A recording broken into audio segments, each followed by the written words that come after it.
ನಾವು ನಮ್ಮ ಮನೆಯಲ್ಲೇ ಡಬಲ್ ಟೆಕ್ಕರ್ ಮಶ್ರೂಮ್ ಮಸಾಲವನ್ನು ಮಾಡೋಣ. ತುಂಬ ಈಸಿ ಇದು, ಸಖತ್ತಾಗಿರುತ್ತೆ ತಿನ್ನಲಿಕ್ಕೆ ಕೂಡ. ಇದಕ್ಕೆ ಮೊದಲೇದಾಗಿ ಏನು ಮಾಡಬೇಕಂದ್ರೆ ಒಳ್ಳೆ ಮಶ್ರೂಮ್ಸ್ ತೊಗೋಬೇಕು. ಮಶ್ರೂಮ್ಸ್ನ ತೊಗೊಂಡು ವಾಶ್ ಮಾಡಿ ಇಟ್ಕೊಂಡು ಅದನ್ನು ನಾವು ಸ್ವಲ್ಪ ಹಿಟ್ಟು, ಯಾವುದೇ ಥರದ ಹಿಟ್ಟಲ್ಲಿ ಅದನ್ನು ಸ್ವಲ್ಪ ಒರೆಸ್ಬೇಕು. ಅದ್ರ ಮೇಲೆ ಒರೆಸೋದ್ರಿಂದ ಅದರಲ್ಲಿ ಅಂಟಂಟದ್ದು ಏನಿರುತ್ತೆ ಲೋಳೆ ಥರದ್ದೆಲ್ಲ ಹೋಗಿಬಿಟ್ಟು ನೀಟಾಗುತ್ತೆ.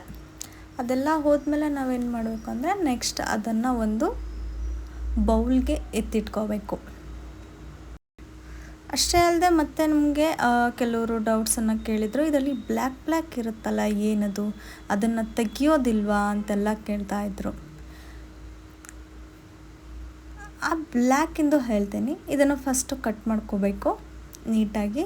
ಈ ಭಾಗನ ತೆಗೆದು ಸಪ್ರೇಟ್ ಮಾಡಿ ಇಟ್ಕೋಬೇಕು. ಅದನ್ನೇನು ಬಿಸಾಡೋದಲ್ಲ, ಅದನ್ನು ಯೂಸ್ ಮಾಡ್ಕೊಳ್ಳೋಣ. ನೋಡಿ ಇಲ್ಲಿದೆಯಲ್ಲ ಬ್ಲ್ಯಾಕ್ ಕಲರು, ಇದನ್ನು ತೆಗೆಯಲ್ವಾ ಅಂತ ಕೇಳ್ತಾಯಿದ್ರು. ಇದು ತೆಗೆದ್ಮೇಲೆ ಇನ್ನೇನು ಟೇಸ್ಟ್ ಇರಲ್ಲ. ಅದೇ ಮೇನ್ ಅಲ್ವಾ ಮಶ್ರೂಮಲ್ಲಿ, ಅದೇ ಟೇಸ್ಟ್ ಕೊಡೋದು. ಅದಕ್ಕೋಸ್ಕರ ಅದನ್ನು ಹಾಗೆ ಇಡ್ತೀವಿ.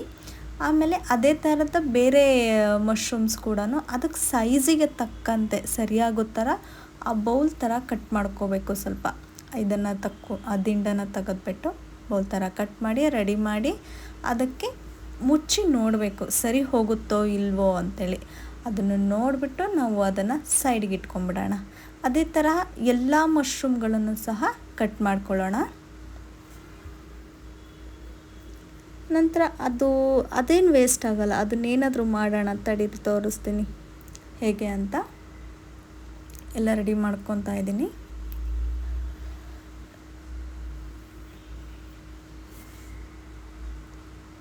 ನೋಡಿ ಎಲ್ಲ ರೆಡಿ ಆಯಿತು. ಈ ಥರ ಎಲ್ಲ ಸೈಜ್ ಒಂದಕ್ಕೊಂದು ಈಗ ಮುಚ್ಚೋದಕ್ಕೆ ಈಸಿ ಆಗೋ ಥರ ರೆಡಿ ಮಾಡಿದ್ದೀನಿ ನೋಡಿ. ಸರಿಯಾಗಿದೆ. ಈಗ ಅದನ್ನು ದಿಂಡುಗಳನ್ನ ಎತ್ತಿಟ್ಟಿದ್ವಲ್ಲ, ಇದನ್ನು ಸಣ್ಣದಾಗಿ ಕಟ್ ಮಾಡ್ಕೊಂಡ್ಬಿಡೋಣ.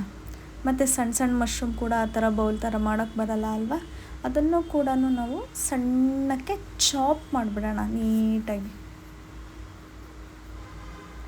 ನೋಡಿ ಈ ಥರ ಇದೊಂದು ಸ್ವಲ್ಪ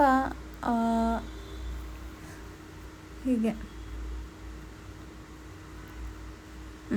ನಂತರ ಒಂದು ಬಾಣಲೆಗೆ ಎಣ್ಣೆಯನ್ನು ಇಟ್ಬಿಟ್ಟು ಅದಕ್ಕೆ ಸ್ವಲ್ಪ ಎಣ್ಣೆ ಹಾಕಿ ಅದಕ್ಕೆ ಸ್ವಲ್ಪ ಗಾರ್ಲಿಕ್ ಸ್ವಲ್ಪ ಹಾಕಿ ಸ್ವಲ್ಪ ಹುರ್ಕೊಂಬಿಡೋಣ.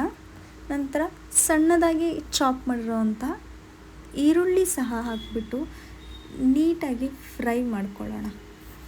ಅದು ನೋಡಿ ಸ್ವಲ್ಪ ಕೆಂಪು ಕಲರ್ ಬರಬೇಕು, ಆ ಥರ ಫ್ರೈ ಮಾಡ್ಕೊಳ್ಬೇಕು ಇದನ್ನು. ಹಾಗೆ ಮಾಡಿದ್ರೆ ಅದರದ್ದು ಹಸಿ ಎಲ್ಲ ಹೋಗಿ ಒಳ್ಳೆ ರುಚಿ ಬರುತ್ತೆ. ಅದೇ ಅಲ್ವಾ ಇಂಪಾರ್ಟೆಂಟು ಅಡುಗೆಯಲ್ಲಿ, ಒಗ್ಗರಣೆಗೆ.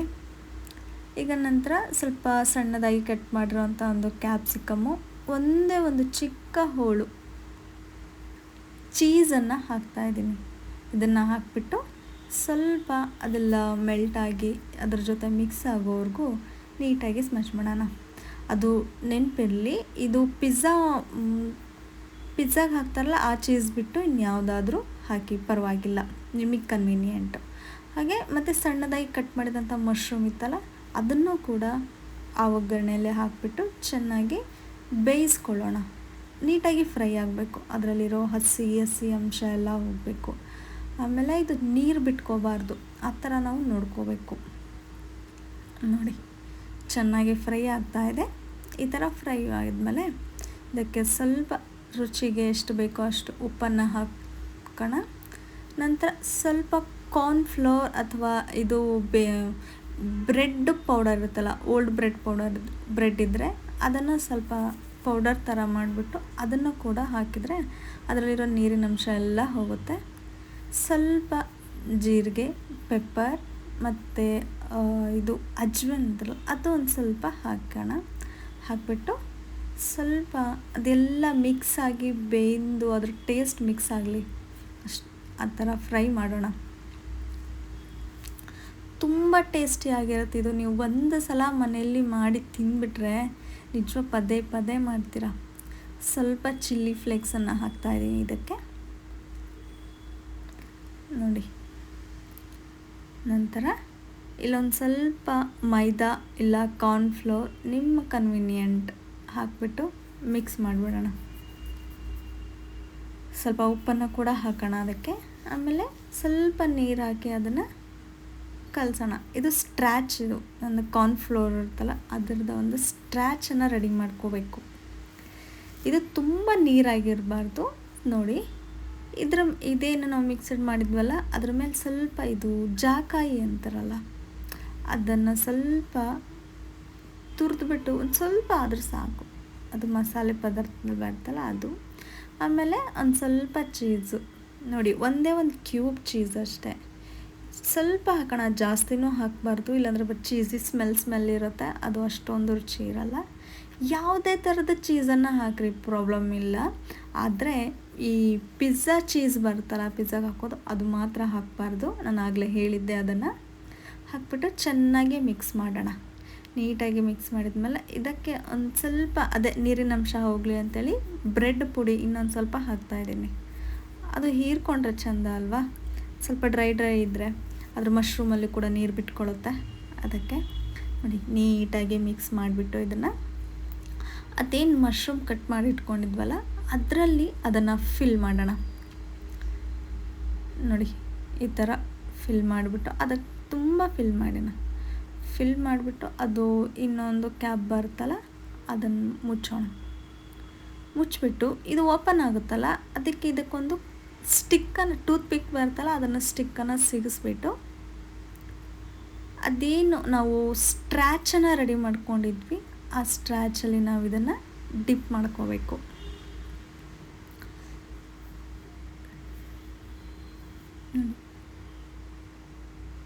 ಎಲ್ಲನೂ ಫಿಲ್ ಮಾಡಿ ಅದೇನಾದರೂ ಮಸಾಲ ಉಳಿದ್ರೆ ಅದೇನೂ ವೇಸ್ಟ್ ಆಗಲ್ಲ, ಆರಾಮಾಗಿ ಚಪಾತಿಗೂ ಕೂಡ ತಿನ್ಬೋದು.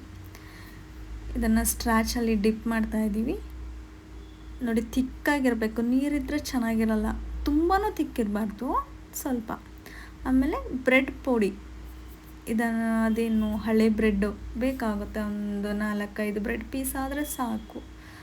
ಅದರ ಮೇಲೆ ಡಿಪ್ ಮಾಡಿ ನೀಟಾಗಿ ಇದನ್ನು ಒಂದು ಸ್ವಲ್ಪ ಕಾದಿರೋ ಎಣ್ಣೆಯಲ್ಲಿ ಹಾಕ್ಬಿಟ್ಟು ಫ್ರೈ ಮಾಡ್ಕೊತಾ ಇದ್ದೀವಿ.